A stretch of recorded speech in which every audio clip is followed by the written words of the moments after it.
Pour être bon. OK. Eh bien, bienvenue du coup, ravi de vous avoir sur ce webinaire «Les ingénieurs du futur bâtir une société résiliente à la désinformation».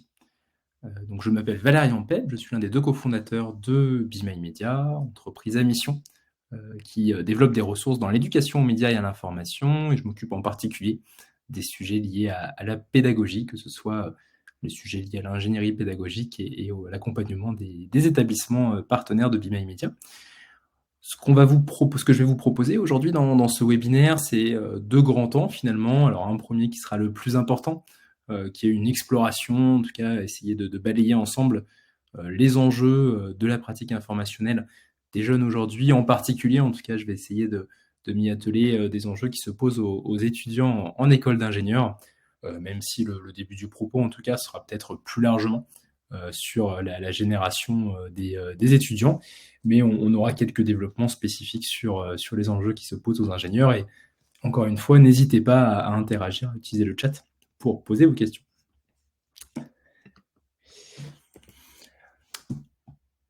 On a l'habitude à Be My Media, du coup, de faire un constat assez large finalement pour parler de ces enjeux, qui est que l'information n'a jamais été aussi accessible.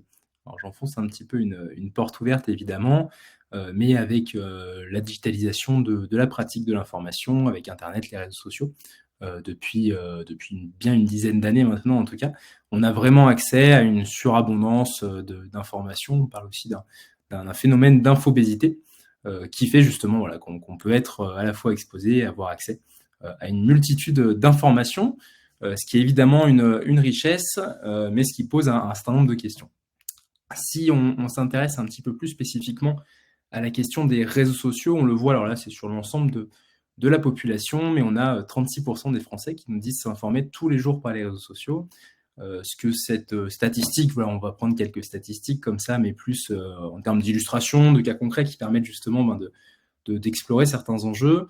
C'est quelque chose aussi d'assez assez largement conçu aujourd'hui, qui est qu'on est tous devenus, au-delà d'être des récepteurs de l'information avec cette digitalisation, on est tous devenus des émetteurs, et ce qui aussi nous replace différemment, on va le voir, dans le circuit de production, de diffusion, de partage du coup de l'information. On a une statistique, en tout cas on avait un réseau qui est Snapchat qui, il y a quelques années encore, il ne fait plus l'exercice aujourd'hui, mais faisait l'exercice de se référencer auprès d'un organisme étatique indépendant qui s'appelle l'OJD-ACPM, qui est en charge de la mesure de la médiamétrie des médias pour calculer leur audience, et c'est sur ces résultats, ces chiffres en tout cas, que sont assis pour grande partie le calcul des revenus publicitaires.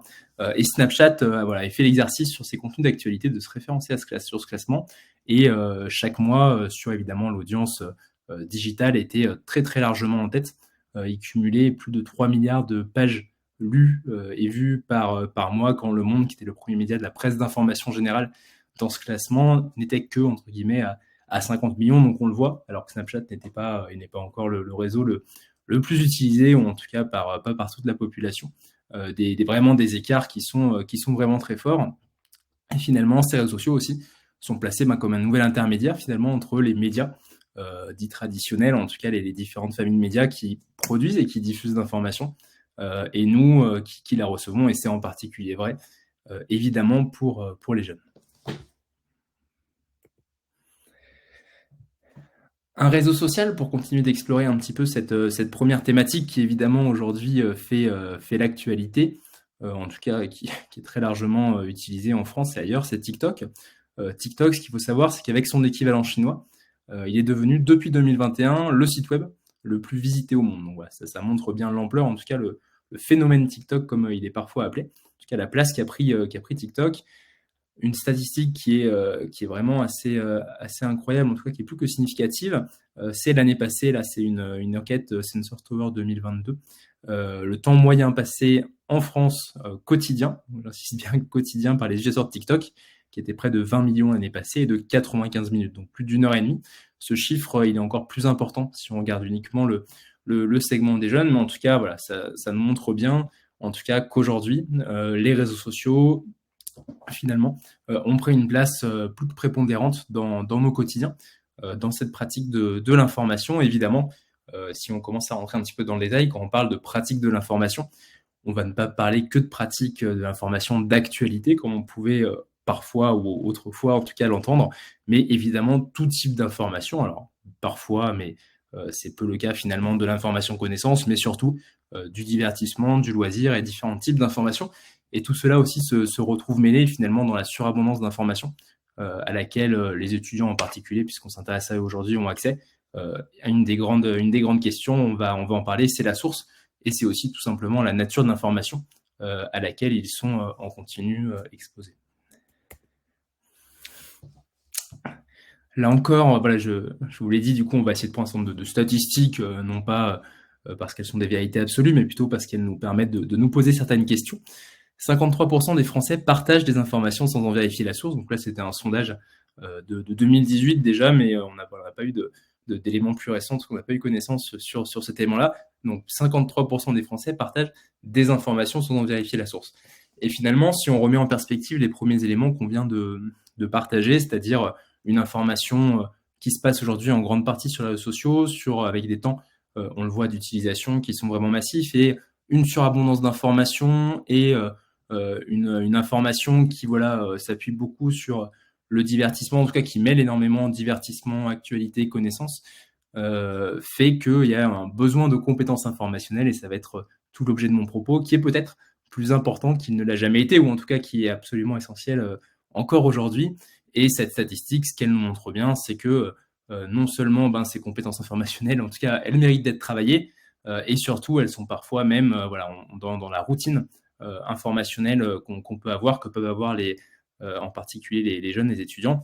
On le voit, il y a besoin d'accompagner en tout cas cette routine et d'accompagner un certain nombre de réflexes, d'étapes qui sont absolument essentielles, mais qui sont vraiment, en tout cas qui sont très souvent mises en œuvre, mais pas toujours de manière systématique, ou du moins pas de manière forcément conscientisée aussi.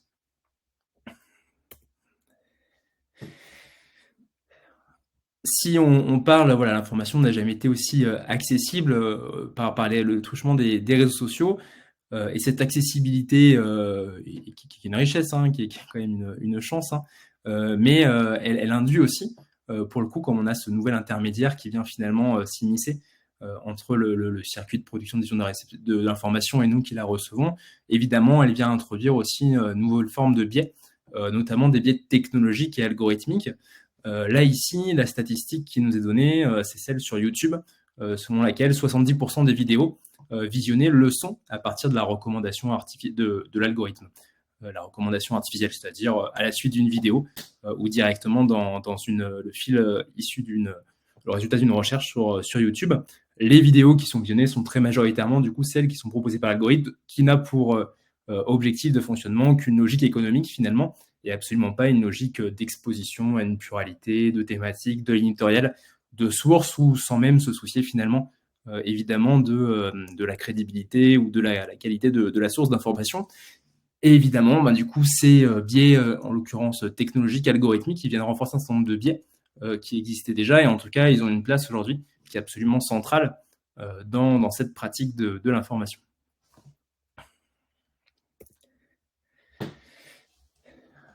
Je le disais, du coup, ces biais technologiques qui viennent renforcer un certain nombre de biais, notamment des biais cognitifs. Ça, c'est un sujet aussi qu'on traite, en tout cas qu'on travaille pas mal chez Be My Media, en tout cas qui est vraiment inscrit dans les différents référentiels. Ces biais cognitifs qui ont toujours eu une place importante dans l'information, et ils sont très largement accentués, ou en tout cas aussi les biais technologiques des réseaux sociaux s'appuient en grande partie sur ces biais-là pour fonctionner. Un biais peut-être le plus exemplaire sur ce sujet-là, s'il en est, c'est le biais de confirmation, qui va nous amener à avoir qui a la tendance à aller sélectionner, lire une information, accorder notre attention à une information si elle vient confirmer une opinion, un avis qu'on peut déjà avoir sur un sujet, plutôt qu'aller choisir à l'inverse une information qui viendrait contredire ou nuancer cette même opinion. Ça, c'est un biais cognitif typiquement sur lequel s'appuie très, très majoritairement les algorithmes des réseaux sociaux. Il y a d'autres biais, comme le biais de répétition, le biais de l'émotion, évidemment, qui rentre en jeu. On ne va pas tous les balayer, mais je pense qu'il est intéressant avec ce sujet-là, c'est que ça montre aussi, finalement, la transversalité des enjeux auxquels il faut pouvoir faire face pour justement tendre en tout cas à essayer d'accompagner développement d'une pratique plus éclairée de l'information. Donc, voilà, je vous avais dit en début de développement, l'information n'a jamais été aussi accessible. C'est le début du constat qu'on a fait au lancement de Be My Media, qu'on continue de faire aujourd'hui. Et la suite, c'est celle-ci, mais il n'a jamais été aussi complexe de s'informer. Encore une fois, l'idée, c'est pas forcément de dépeindre un tableau qui soit complètement noir. En tout cas, ce qui est sûr, c'est qu'il y a un certain nombre d'enjeux auxquels on doit faire face aujourd'hui et qui nécessitent, ça on le croit fermement, le développement d'un certain nombre de compétences si on veut demain pouvoir agir en tant que citoyen éclairé, mais aussi en tant que professionnel éclairé sur un certain nombre de sujets, d'autant plus quand il s'agit de sujets scientifiques. On continue avec TikTok. Une statistique ici, 41% des utilisateurs de TikTok pensent qu'un influenceur avec un grand nombre d'abonnés est une source fiable. Je ne vais pas vous citer toutes les sources, vous les avez sur les slides. Là encore, cette statistique, sans dire qu'il s'agit d'une vérité absolue, mais ce qui est très intéressant, c'est qu'elle met en avant finalement aussi un changement, en tout cas des évolutions ou des enjeux dans le rapport aux sources qu'on a et dont je commençais à parler. On a une autre statistique, je crois que je n'ai pas utilisée, qui est la confiance qu'ont les Français dans les médias sur les grands sujets d'actualité, qui est inférieur à 41%, qui est de 37%, si ma mémoire est bonne. En tout cas, ce que ce sujet nous dit, c'est qu'il y a vraiment une culture de la source qui est absolument à travailler, à redévelopper. On parle ici des jeunes et des étudiants, hein, mais je pense que c'est absolument le cas pour toutes les catégories de la population sur ce sujet précis. Savoir ce qu'est un influenceur, savoir à l'inverse ou à l'opposé, ce qu'est un média national, un hebdomadaire, un média local, un média international ou un communicant, qu'ils soient institutionnels et professionnels, connaître quelles sont leurs méthodes pour produire et diffuser de l'information, quels sont leurs modèles économiques, quels sont leurs fonctionnements, par quel cadre juridique et éthique notamment ils sont tenus. Tout ça, c'est vraiment des éléments qui sont des connaissances qui sont absolument essentielles pour avoir une culture de la source qui nous permettent justement de faire face à cette abondance d'informations et finalement de naviguer un petit peu dans ce brouillard informationnel qui peut exister quand on utilise les réseaux sociaux.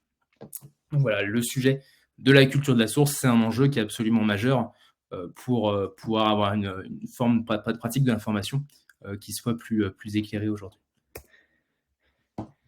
Ah bah voilà, excusez-moi, j'avais oublié, donc seuls 37% des Français disent faire confiance aux médias sur les grands sujets d'actualité. C'est Baromètre Kantar 2023, c'est la statistique dont je vous parlais. Finalement, cette statistique, au-delà finalement du rapport aux sources, de la culture de la source dont je vous parlais, elle met aussi en avant à la fois la place finalement essentielle qu'ont aujourd'hui en tout cas les médias en France dans l'animation du débat démocratique et peut-être, si ce n'est la méconnaissance ou en tout cas une forme plus ou moins avérée de défiance qu'ont aujourd'hui, et qui est pas nouvelle, hein, mais qu'ont les jeunes en particulier vis-à-vis des médias. Et c'est aussi souvent faute d'avoir des connaissances assez précises sur finalement leur fonctionnement, encore une fois, leur méthode, les différents types de traitements journalistiques, d'avoir des connaissances sur ce qu'est et ce que n'est pas une ligne éditoriale et savoir finalement que la pluralité qui est soutenue aujourd'hui par l'État, la pluralité de la presse, elle est là justement pour servir aussi la diversité, la pluralité du débat démocratique et qu'elle est absolument essentielle si on veut tendre vers, encore une fois, une information plus éclairée. Donc en tout cas, ce sujet des sources, on le voit et on en reparlera, il est vraiment inscrit au cœur finalement des enjeux et du coup des approches qu'il faut développer. Dans les acteurs, alors cette fois-ci un peu différents de ceux dont on a parlé jusque-là, hein. C'est absolument pas les mêmes catégories, mais évidemment, la question de la désinformation aujourd'hui, elle est majeure et elle est source d'une source de complexité. Évidemment, les fake news, on existe de nombreuses formes, différentes formes finalement, qui ont chacune leurs origines et leurs objectifs. Mais un élément qu'il faut aussi avoir particulièrement en tête, notamment d'autant plus pour des futurs professionnels qui seront amenés demain à être managers, à être dans des situations de position de dirigeants d'entreprises, quelles qu'elles soient finalement, avoir des connaissances, avoir en tout cas une culture aussi sur ce sujet de la désinformation, c'est absolument essentiel et ça le devient de plus en plus.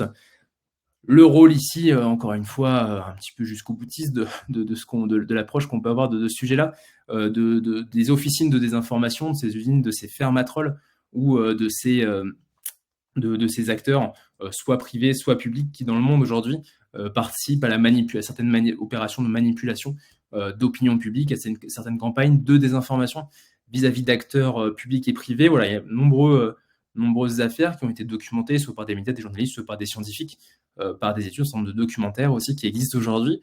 En tout cas, c'est des acteurs qui participent évidemment à la complexité de ce monde de l'information et qui nous interpellent et qui nous amènent justement à aussi évidemment englober cet enjeu de la désinformation dans l'approche qu'on doit avoir du sujet.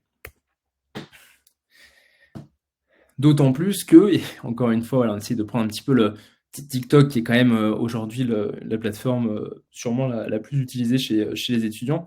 Voilà, évidemment, d'autant plus que la désinformation et la propagation de la désinformation, sa diffusion, est assez largement favorisée, facilitée en tout cas, par le fonctionnement, on l'a dit, des réseaux sociaux, leur fonctionnement algorithmique et technologique. Là, c'est une étude de NewsGuard de l'année passée qui avait établi que, je crois que c'est exactement le chiffre, 19,6% des vidéos TikTok contiennent des allégations fausses ou trompeuses. Quand on voit le niveau, l'intensité d'utilisation, le nombre de vidéos qui sont vues, c'est absolument colossal finalement. Et il est d'autant plus nécessaire en réponse, au-delà des réponses qui doivent intervenir et qui commencent en tout cas à arriver en matière de régulation, mais en tout cas d'appuyer cette dimension de l'éducation aux médias de l'information pour justement doter tout un chacun des réflexes de vérification des sources, de vérification d'informations, de comparaison des points de vue, une mise en perspective, de prise de recul vis-à-vis de l'information, autant de réflexes en tout cas aujourd'hui qui permettent justement de garantir en tout cas une forme, au moins pour partie de recul et de protection, de sécurisation vis-à-vis de la diffusion de plus en plus large de ces phénomènes de désinformation.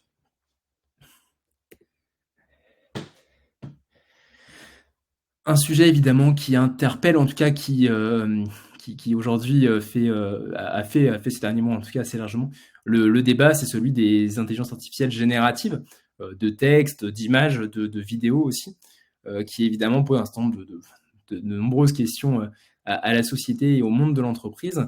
En matière d'information, évidemment, c'est des sujets majeurs. Alors là, on a en illustration quelques-unes des photos qui, dans l'année, ont pu un petit peu créer le buzz justement et qui étaient de fausses photos justement créées à partir d'intelligence artificielle. Ce qui est sûr en tout cas, c'est que ces IA, elles peuvent faciliter aujourd'hui très concrètement la création de fausses informations et du coup faciliter par ce mécanisme-là la capacité de diffusion massive de fausses informations sur les réseaux et sur Internet par un certain nombre d'acteurs dont on a parlé tout à l'heure. C'est des questions qui sont posées, évidemment, qui viennent transformer le métier de journaliste, qui viennent évidemment aussi encore fragiliser le modèle économique des médias, etc. On n'a pas le temps forcément d'aborder tous les sujets aujourd'hui, mais ce que je voulais vous partager, on a organisé mardi la première cérémonie du concours national d'esprit critique et on a quelqu'un qui a été interpellé sur ce sujet-là, qui était le directeur de la recherche de la Fondation Descartes et qui nous disait que justement ces IA finalement génératives en matière de désinformation, elles ont, si on peut dire, en tout cas un point, elles nous amènent un côté positif, quelque chose de positif, c'est que demain, plus jamais qu'aujourd'hui ou qu'hier, il sera vraiment très compliqué de savoir si une information est vraie, si une information est fausse, et finalement ce qui va venir très important, c'est quel est le diffuseur de cette information. Et il nous appartiendra, on aura la responsabilité de savoir qui on veut croire, qui on ne veut pas croire, en tout cas à qui on donne notre confiance, notamment à qui nous diffuse de l'information et à qui on fait confiance vers ces diffuseurs. Et que du coup, potentiellement, c'est le rôle des médias et des journalistes qui pourraient s'en trouver renforcés. Mais encore autant, faut-il du coup pouvoir travailler, consolider cette culture de la source et cette connaissance finalement du fonctionnement et des enjeux, notamment déontologiques, de l'appareil journalistique et médiatique. En bout de chaîne, on a évidemment au-delà de la désinformation, des impacts. On l'a dit sur les entreprises et dans le monde professionnel, avec cette statistique. Là encore, c'est sur les 100 récits, les 100 faux récits et complotistes les plus répandus sur le web. Une étude de cette année menée par l'IFOP pour la Fondation Jean Jaurès et la Fondation Reboot, 69% des 18-24 ans croient au moins une théorie du complot. Donc là, encore une fois, voilà, ça nous interroge et ça nous amène à prendre en compte ce phénomène et finalement à remonter tous les éléments qui conduisent à son avènement aujourd'hui un petit peu, même si là encore, c'est pas des choses qui sont nouvelles. En tout cas, ce qui est nouveau ou ce qui est aujourd'hui, ce qui nous interpelle et ce qu'il faut Ce à quoi il faut faire face, c'est la rapidité de diffusion et d'évolution de ces phénomènes. Face à ce constat, et ça fait déjà une vingtaine de minutes que je parle des enjeux, du coup, je vais conclure cette première partie pour nous permettre de garder un temps d'échange, hein. Je serais ravi, si vous le souhaitez, de pouvoir ensuite répondre à vos questions, d'approfondir certains de ces sujets-là. Mais alors que l'information n'a jamais été aussi accessible, parce que j'ai essayé de vous présenter, en tout cas, de proposer une navigation dans ces enjeux-là, alors que l'information n'a jamais été aussi accessible, elle n'a jamais été aussi complexe de s'informer. Et face à ce constat, il est donc essentiel, plus que jamais, de développer ses compétences informationnelles. C'est vraiment ce qu'on a dit, et nous, c'est le message qu'on porte aujourd'hui à BeMe Media. C'est absolument essentiel, que ce soit sur le circuit de production, de diffusion de l'information, savoir quels sont les acteurs qui interviennent, on l'a dit, avoir cette culture de la source, savoir comment l'information aujourd'hui est diffusée et comment elle nous parvient à travers les réseaux sociaux, les moteurs de recherche, quel est alors du coup leur fonctionnement, quelles sont les technologies auxquelles ils font appel. Voilà, l'idée, c'est vraiment d'avoir cette approche vraiment assez finalement large sur toute la chaîne et le circuit et la chaîne de diffusion, de production, de réception de l'information, et aussi dans toute sa transversalité, dans sa largeur. C'est-à-dire pouvoir aussi bien aller sur des sujets liés à l'information communication que sur des sujets plutôt liés à la politique, à la géopolitique, aussi aux questions économiques, aux questions cognitives. On l'a vu, même philosophiques. Il y en a certaines qui sont vraiment intéressantes à aborder. La curiosité, ensuite, au-delà des compétences informationnelles, est sûrement une des compétences transversales aujourd'hui qui est vraiment clé dans le monde de l'entreprise. Nous, on a un certain nombre on est assez régulièrement interpellés justement par les entreprises et on accompagne sur ces sujets-là justement, et comment aujourd'hui on peut nourrir, si ce n'est développer en tout cas, comment on peut nourrir cette curiosité et comment on peut nourrir finalement aussi une forme d'intérêt vis-à-vis d'une grande pluralité à la fois de thématiques, de sujets, de sources qui viennent très concrètement permettre de mettre en œuvre et d'appliquer une forme de curiosité comme d'esprit critique. Et là, cette fois-ci, c'est vraiment dans la mise en perspective de différents points de vue, de différents angles, de différentes lignes éditoriales que la pratique de l'information aujourd'hui, c'est, à notre avis, en tout cas, un des outils les plus forts pour pouvoir exercer, et développer, aiguiser son esprit critique.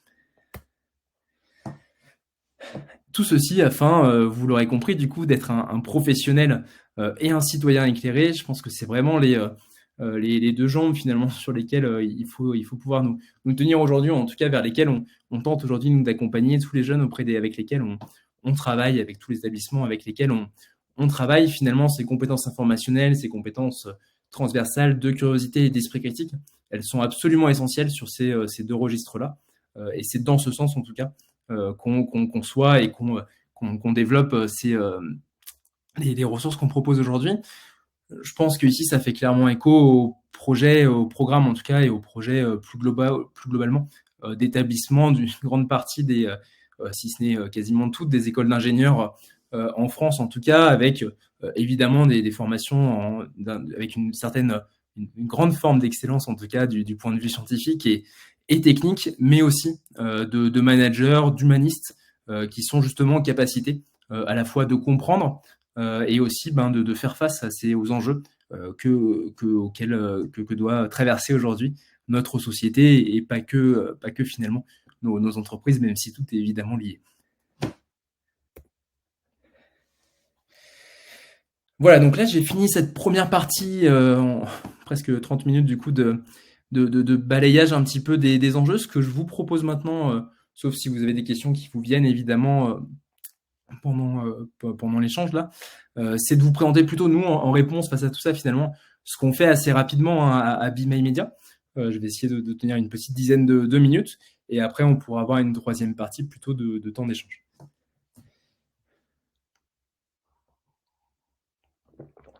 Donc nous, face à ces enjeux, vous l'aurez compris, du coup, on agit, on se fait notre métier, notre mission. Notre mission, très exactement, c'est de porter, en tout cas, une action d'éducation média d'information dans le but final de contribuer au développement d'une pratique plus éclairée de l'information. On s'est constitué, donc moi je suis un des deux cofondateurs avec Bertrand Giffon, du coup mon deuxième cofondateur. On a vraiment créé l'entreprise du média pour porter cette mission, et on est entreprise à mission au sens de la loi depuis 5 ans maintenant.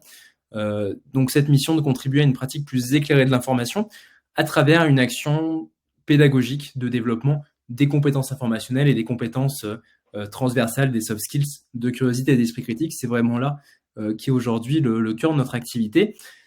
qu'on déploie à travers 4 engagements. Donc un premier qui est un petit peu aussi, on va dire, en tout cas dont le format de l'action, là, de l'événement, du webinaire d'aujourd'hui, s'inscrit dans ce cadre, c'est de démocratiser l'éducation aux médias et l'information auprès des professionnels au contact des publics.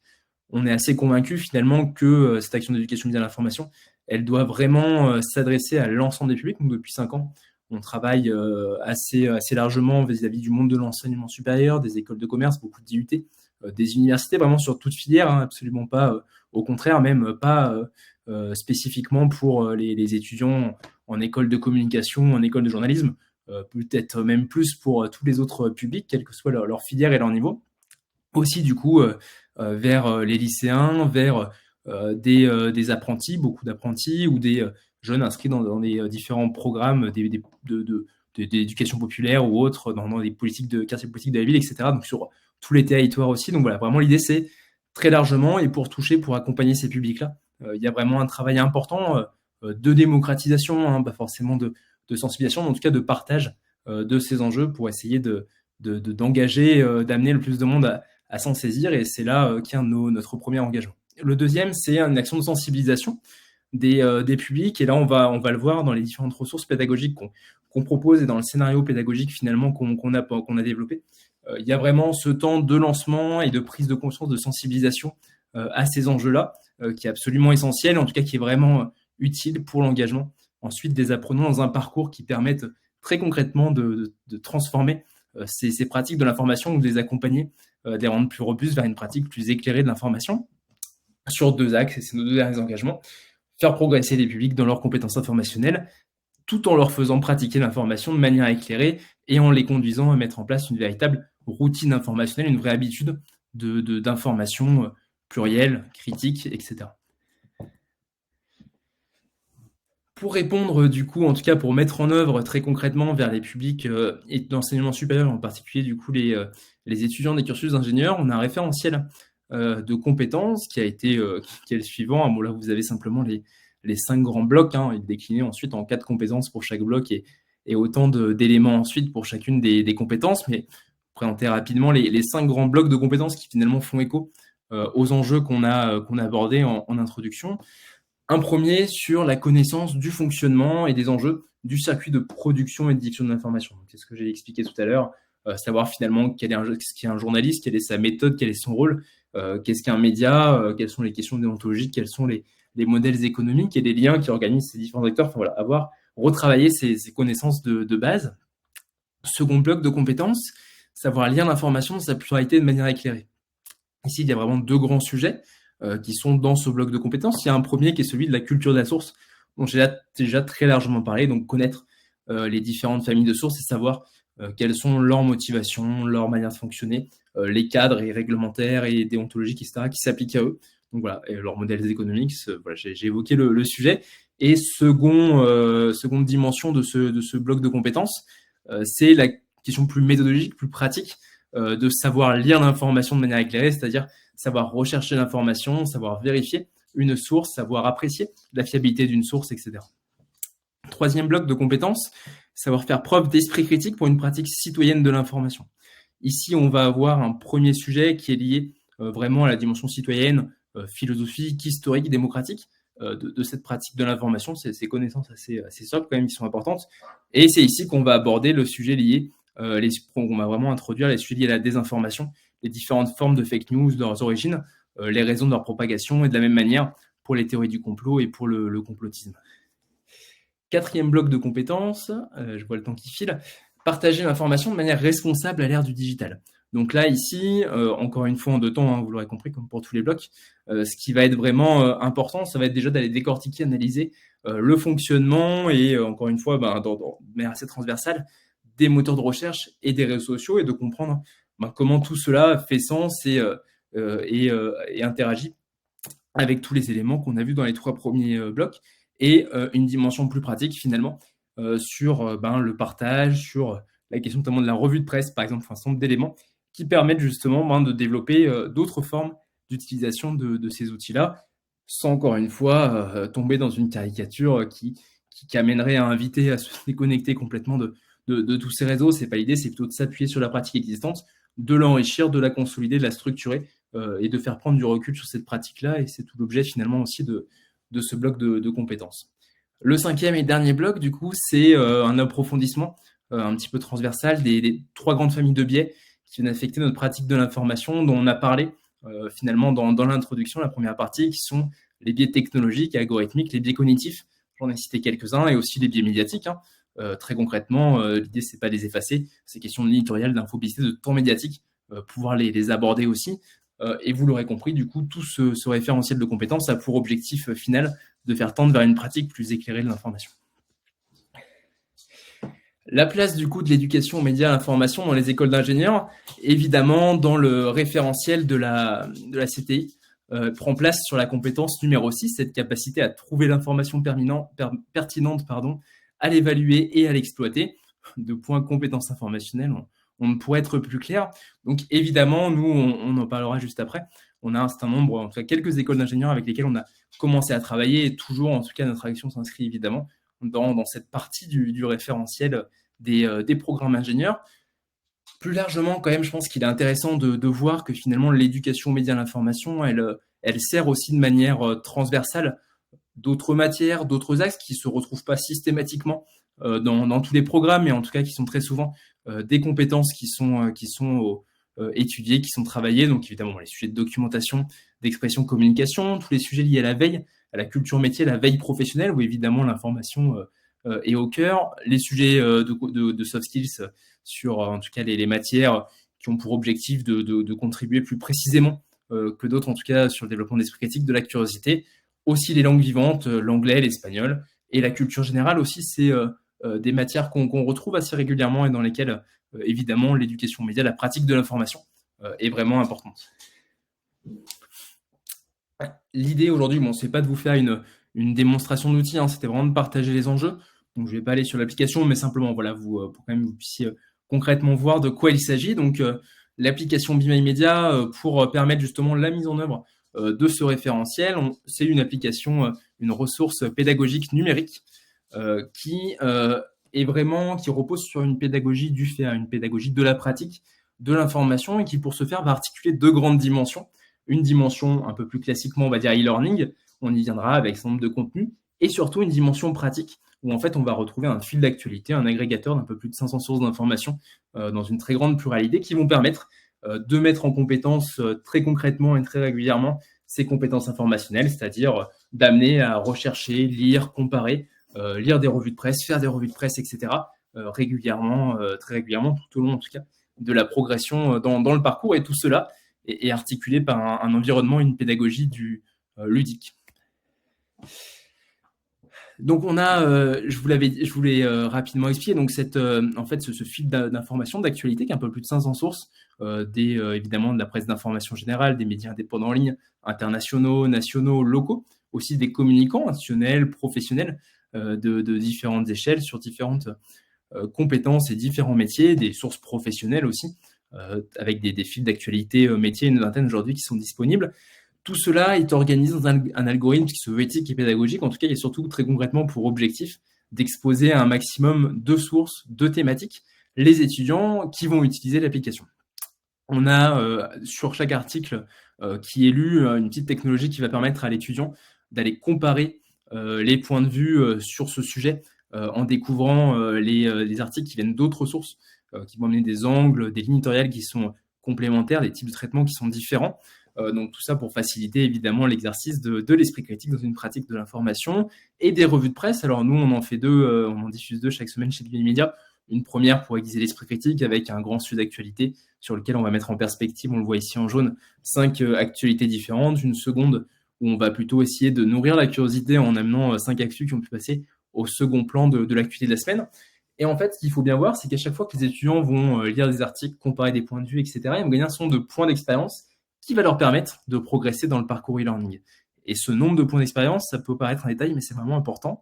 Il est plafonné chaque jour, ce qui fait qu'en fonction du barème, du niveau d'intégration, je passe détail, qui va être retenu par un établissement, mais on va mettre en place, accompagner la mise en place d'une véritable routine informationnelle qui va vraiment structurer toute la progression dans le parcours, qui va déboucher vraiment sur la mise en place de nouvelles habitudes d'une routine, comme son nom l'indique.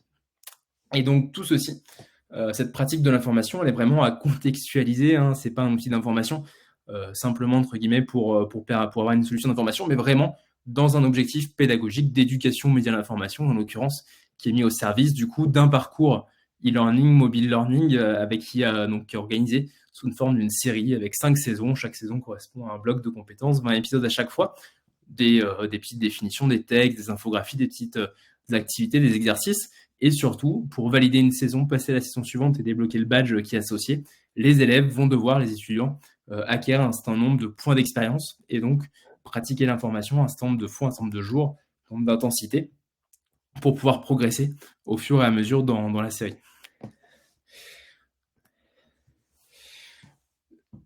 Donc vous l'aurez compris, là aussi je vais passer vite, mais ce qui est important de voir, c'est qu'aussi ce système ludique, finalement, il a pour grande vertu d'un point de vue pédagogique d'être un outil d'évaluation et surtout de suivi de la progression pédagogique des apprenants. On a différentes modalités d'intégration, on va travailler avec des écoles sur un trimestre, des fois sur un semestre, sur une année, sur plusieurs années. Et du coup, on a différents barèmes aujourd'hui qui sont disponibles et qui vont permettre vraiment aux enseignants de pouvoir suivre la progression en fonction du barème qui a été retenu et en fonction du niveau de pratique, encore une fois, et de progression dans la partie learning de l'application, de suivre vraiment assez finement d'un point de vue pédagogique et donc d'évaluer la progression de leurs étudiants. Tout cela nous permet, nous aussi, d'avoir une logique de badge dans la valorisation des compétences qui sont développées, qui sont mises en œuvre, et une certification maison à la fin pour ceux qui vont au bout du parcours et qui réussissent la grande épreuve. Dernière ressource, je vous ai parlé tout à l'heure rapidement quand j'ai évoqué les engagements de Be My Media, et notamment dans le cadre de sa mission. Le second sur la question de la sensibilisation des publics.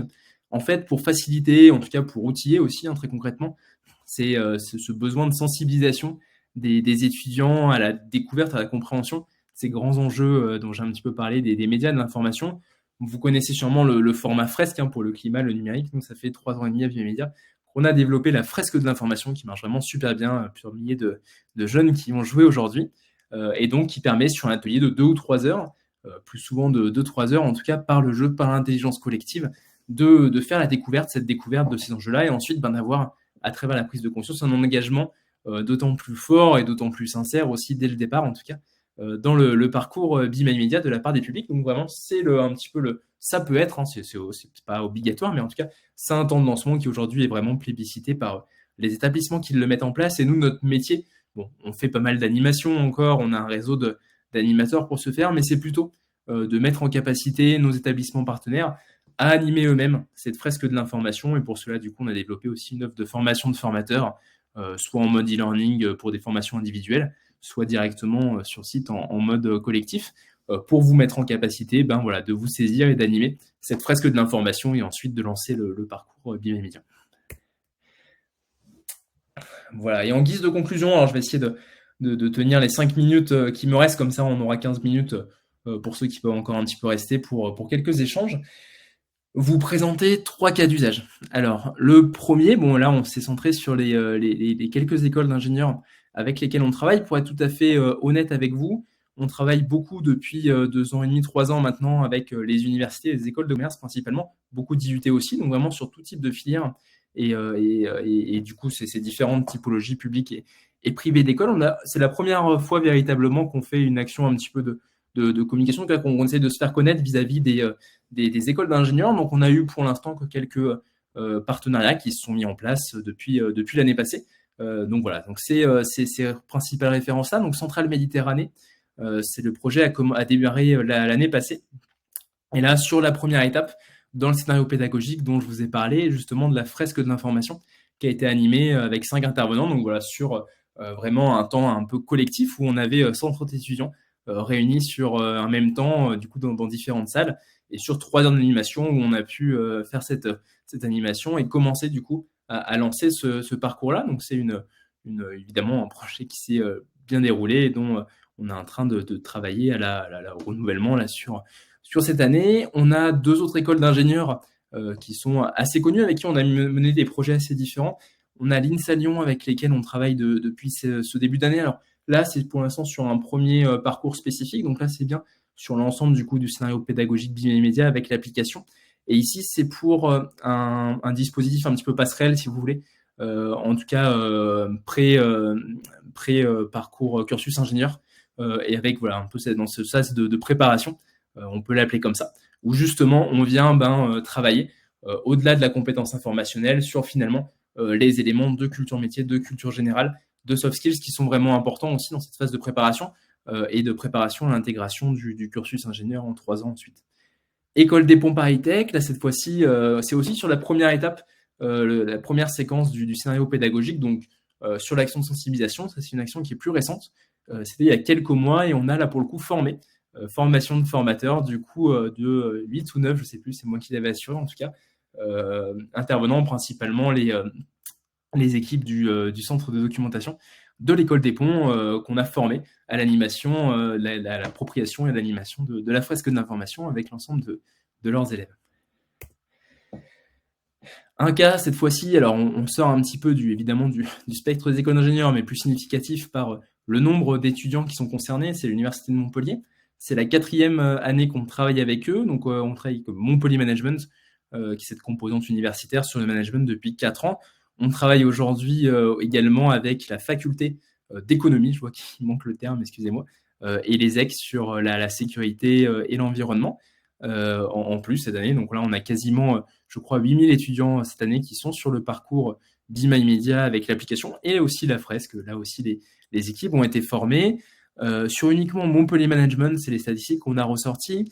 Donc 3600 utilisateurs, une dizaine de modalités de déploiement différents là pour illustrer la diversité, les capacités qu'on a aussi de déploiement différentes, en tout cas d'intégration vraiment. L'idée, c'est pas une ressource posée sur étagère, mais plutôt qui puisse vraiment s'intégrer de manière intelligente et pertinente au parcours. 46% des comptes activés, là, ça n'était pas incroyable, même si par rapport à d'autres ressources, ça n'est pas si mal, mais c'est aussi lié au fait, est-ce que c'est intégré dans la maquette, est-ce que c'est intégré par une note, etc. Donc, on a des classes sur lesquelles on a 100%, d'autres où les taux sont évidemment plus faibles. On voit 25% seulement d'étudiants évolués, mais il y en a beaucoup. Par contre, ce qui est vraiment pour nous significatif et dans la mesure de l'impact de l'entreprise qu'on mène chaque année, c'est 304 000 articles lus depuis le 1er octobre, 108 000 sur les derniers jours, qu'on rapporte au nombre du coup d'étudiants, notamment évidemment de comptes activés. On est ici, ça c'est vraiment très intéressant, sur des niveaux de routine informationnelle et de pratique de l'information qui sont significatifs et qui nous permettent justement de contribuer très concrètement et de manière très pratique au développement de cette routine informationnelle plus éclairée. Et enfin, dernier cas, et j'en finirai là, il me reste 1 minute pour tenir le timing, c'est le cas de l'Université Lyon 3, donc là aussi une université, je l'ai choisi puisque c'est sur les étudiants en master, donc vraiment voilà un équivalent en tout cas en termes de niveau de diplôme aux élèves ingénieurs, donc master 1, master 2. C'est aujourd'hui une unité d'enseignement e-learning à part entière, accessible, disponible pour l'ensemble du coup des étudiants, qui amène du coup à l'obtention de 3 crédits ECTS, qui est intégré à Moodle avec un vrai examen sur table à la fin. Donc là on est sur le niveau presque maximal, j'ai envie de dire, d'intégration pédagogique, qui amène à 100% des comptes activés, 87% ce premier semestre des étudiants qui ont achevé leur parcours. Et là, voilà, ce qui est vraiment chouette, en tout cas comme impact, nous, dont on se félicite, en tout cas c'est ceci pourquoi on travaille, c'est 370 articles lus par étudiant sur 3 mois, donc un peu plus d'une centaine, 120 et quelques par mois sur la durée du trimestre, avec en plus une pratique de l'information qui continue après la période d'évaluation. Et là encore une fois, en termes d'impact, si on remet en perspective de tout ce qu'on a vu en introduction sur l'utilisation des réseaux sociaux, ces enjeux, ben voilà, c'est là aussi où on vient mettre en place une véritable routine informationnelle de recherche, de lecture, de comparaison des points de vue, d'exposition à une pluralité de thématiques, de l'éditorial, etc. Tout cela accompagné par une progression sur un référentiel de compétences informationnelles. Et in fine, c'est comme ça qu'on arrive véritablement, en tout cas on en est assez convaincu, et c'est ce qu'on mesure chaque année aussi avec notre comité de mission, à créer cet impact qu'on recherche et que je vous ai présenté. Voilà, j'en ai terminé. J'ai presque tenu le timing à 1 minute. Petite citation conclusive. Voilà, je vous invite à me poser vos messages dans le chat, n'hésitez pas, je suis là pour ça. Première question, merci de me donner une idée du coût par étudiant pour l'application, même si j'imagine bien que cela dépend du nombre de comptes. Merci pour la question. Évidemment, cela dépend du nombre de comptes. Globalement, ce que je peux vous dire, c'est que ça va varier en fonction du nombre de comptes, mais les échelles, évidemment, les paliers peuvent être très larges, mais entre 5, 6 et une vingtaine d'euros par an et par an, hein, j'insiste, et par étudiant. Tout dépend vraiment, voilà, si le projet se fait uniquement sur une classe et peut-être une vingtaine d'élèves, ou si c'est plusieurs classes, un niveau, voire, comme l'Université de Montpellier, plusieurs départements et plusieurs niveaux qui sont concernés. Évidemment, les coûts ne sont pas les mêmes et dans cette logique d'accompagnement. Mais voilà, pour vous donner une ordre de grandeur, en tout cas, entre 5 et 20 euros. Alors, c'est large, mais ça donne une ordre d'idée sur l'année, hein, pour une licence de 12 mois, pour l'accès à l'application, au back-office, à l'ensemble des ressources. Je ne vais pas parler, hein, de l'accompagnement. Enfin voilà, c'est la licence comprend vraiment tous ces éléments. Il n'y a pas d'autres éléments, si ce n'est après, si vous allez sur une autre ressource en plus, comme par exemple la fresque de l'information, la formation de formateur, mais sur l'application BI Media, il n'y a pas d'autres coûts que cela.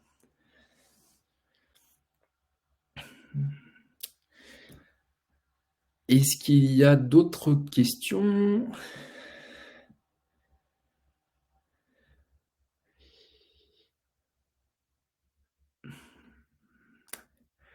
Voilà, bon, en attendant pour voir s'il y a une autre ou deux questions, ce que je peux vous inviter aussi à, n'hésitez pas, c'est vous inviter à aller visiter notre chaîne YouTube, sur laquelle, si l'algorithme ne vous oriente pas trop, vous retrouverez du coup d'autres webinaires, d'autres témoignages d'établissements aussi qui ont pu être réalisés, utilisateurs de Be My Media. Donc voilà, ça c'est et vous y retrouverez aussi la cérémonie de clôture du concours national d'esprit critique que j'ai rapidement évoqué tout à l'heure, avec une table ronde avec vraiment 3 intervenants de très grande qualité et très complémentaires dans leur discipline, où on a justement échangé un peu plus longuement. Forcément, c'était pas le même cadre sur ces enjeux-là, et en particulier du coup sur ces pratiques informationnelles des étudiants. Voilà. Donc voilà. N'hésitez pas, notre site aussi, avec un nombre d'articles qui sont réalisés maintenant chaque semaine sur ces sujets. Donc voilà, c'est de produire un certain nombre de contenus aussi dans cet objectif de démocratisation de ces enjeux que j'ai évoqués. Et pour la fresque, on vous contacte en off par mail. Oui, dans tous les cas, contactez-nous par mail, évidemment. La fresque de l'information, bon là, on pourra vous communiquer aussi les tarifs, mais c'est très simple. Soit c'est de la formation de formateur, on a un prix pour la formation collective, un prix pour la formation individuelle, des prises en charge possibles, hein, par les fonds de financement de la formation des enseignants. Alors, après, il y a plusieurs cas. Et ensuite, c'est soit sinon une animation en direct par notre équipe et notre partenaire sur ce sujet-là. Donc voilà, de la même manière, je pense que le plus simple, là aussi, ça va dépendre un petit peu du projet, du lieu. C'est nous interpeller, enfin voilà, vous adresser une demande par mail et on vous fait une proposition, une estimation très rapidement, il n'y a pas de souci.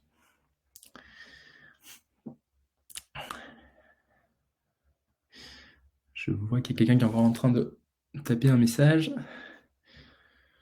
Voilà, on s'était donné jusqu'à 14h, donc n'hésitez pas. Le replay sera disponible et vous sera envoyé si jamais vous voulez le partager à des collègues, à des partenaires, il n'y a pas de souci. Voilà, notre équipe aussi se tient à disposition, hein, si vous voulez une présentation, une démonstration de l'application. On en fait tous les jours. Voilà, l'idée, c'était pas forcément de prendre ce temps-là aujourd'hui.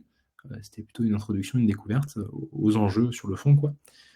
Mais évidemment, n'hésitez pas à nous le demander également.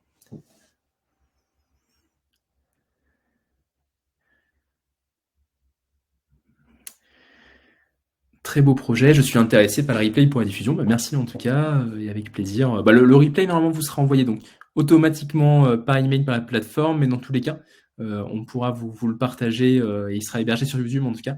Il pourra vous être partagé dans la suite aussi. N'hésitez pas également sur notre page LinkedIn. Voilà, on essaye assez intensément nourri en tout cas d'actualité, de contenu, de replay. Donc à nous suivre aussi sur ce réseau social en particulier, on pourrait aussi, sur lequel on pourrait aussi faire une conférence et parler des enjeux, mais en tout cas, on y est présent et vous pouvez nous suivre aussi par ce biais-là. Bon, écoutez, s'il n'y a pas d'autres questions, je vous remercie de votre participation et de m'avoir écouté du coup jusqu'au bout.